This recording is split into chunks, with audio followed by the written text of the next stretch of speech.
ကျမဆွေခုနှစ်သက်သမီးအားလုံးမင်္ဂလာပါနော်ကျမဆွေခုနှစ်သက်သမီးတွေကိုဒီတစ်ခေါက်ပိတ်ခဲ့ပိုင်းအစီအစဉ်လေးကနေပြီးတော့မှပြန်လည်ကြိုဆိုလိုက်ပါတယ်နော်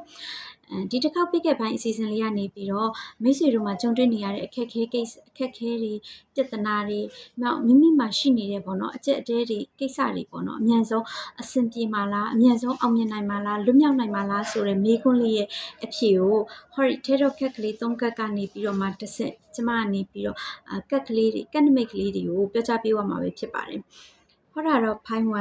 ဟောတာတော့ဖိုင်2ဟောတာတော့ဖိုင်3ပဲဖြစ်ပါတယ်မိတ်ဆွေတို့ကပြုလုပ်ရမှာက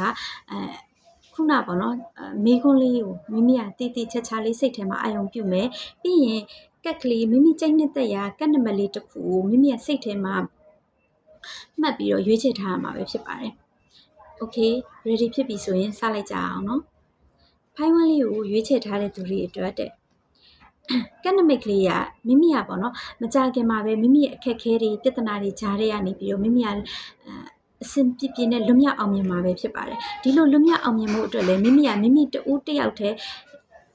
အင်အားထက်ပေါ့နော်မိမိရဲ့မိသားစုရဲ့အင်အားနဲ့ပူးပေါင်းပြီးတော့သူတို့ထံအကူအညီတော်၎င်းသူတို့ထံအကြံဉာဏ်ကောင်းတော်၎င်းရရှိပြီးတော့မှမိမိကအဆင်ပြေနဲ့မကြခင်မှာပဲအောင်မြင်နိုင်မှာပဲဖြစ်ပါတယ်။ဖိုင်တူးလေးကိုရွေးချယ်ထားတဲ့သူတွေအတွက်တဲ့မိမိရဲ့အခက်အခဲတွေပြဿနာတွေကိုမိမိရဲ့တစုံတစ်ယောက်ကို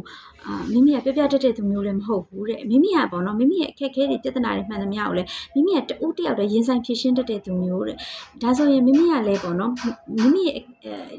ယခုလက်ရှိကြုံတွေ့နေရတဲ့အခက်အခဲတွေပြဿနာတွေအကျက်တဲတွေကိုလည်းမိမိတဦးတစ်ယောက်တည်းရင်ဆိုင်ဖြေရှင်းခြင်းဖြင့်မိမိကတိတ်မကြခင်အတွင်းမှာပဲမိမိရဲ့အခက်အခဲကိစ္စတွေမိမိရဲ့ပြဿနာတွေမိမိရဲ့အကျက်အတဲတွေကနေပြီးတော့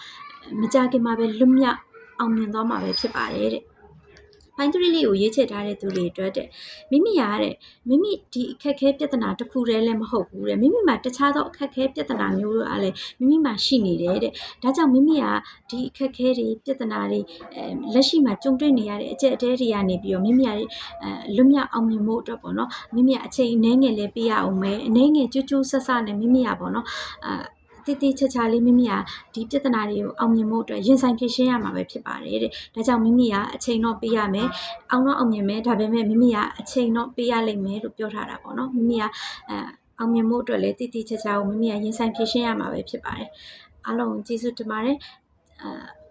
ဖိတ်ခဲ့ပိုင်းအစီအစဉ်လေးကနေပြီးတော့အားလုံးကျမအစင်မအင်ဂျင်ချမ်းမိုးကနေပြီးတော့အားလုံးနှုတ်ဆက်လိုက်ပါတယ်နော်အားလုံးလည်းကိုယ်စိတ်နှပြကျန်းမာချမ်းသာလို့စီးပွားဥစ္စာများဒီလာတနေ့တခြားတိုးတက်အောင်မြင်ရရှိချမ်းသာကြပါစေနော်